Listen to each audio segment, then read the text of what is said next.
Ambassador, I will say frankly, I'm one of the people who thinks you should be expelled from this country, and I believe that it's to do with the policies of your state. If I was Jewish and had never stepped foot in Israel, I could claim citizenship there tomorrow, but 6 million people whose origins are in what you now call Israel, who were forced out in 1947 or 48, do not have that right. Isn't that part of the reason why the Palestinians are in dispute with Israelis? Because you deny them the right to return to their homes and to their land and to their villages, and that they have a legitimate claim, even under international law, to return, but you deny them that right.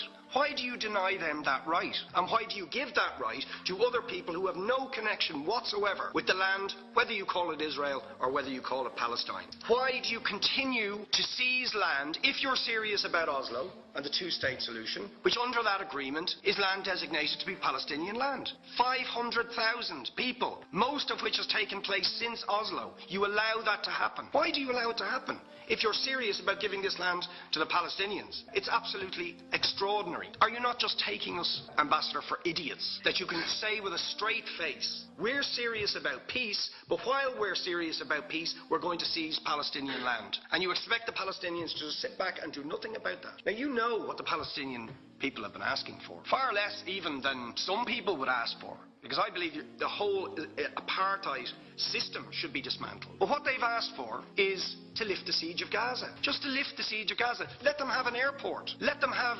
ports. Let them not be dictated to by a government for whom they do not vote as to what can go in and out of their territories, whether they will have power, whether they will have clean water, whether they will have medicine. What makes you think you're allowed to have nuclear weapons and the fourth biggest army in the world and visit destruction on the people of Gaza, but they have no right to defend themselves? They have no territorial sovereignty over that land. Could you ask questions, please? How do you justify that? Yeah. All right. How do you justify those double standards? Very lastly, Ambassador, people like Bishop Tutu, Nelson Mandela, and I would certainly describe your state as a apartheid state, with different laws for people depending on their race or religion. For example, at checkpoints going into the West Bank, there's a channel if you're Israeli or European, and there's a channel if you're Arab. Just because you're Arab. If you came into Dáil Éireann and they stopped you and said, "Are you Jewish?" "Oh no, sir, you can't come in through the same entrance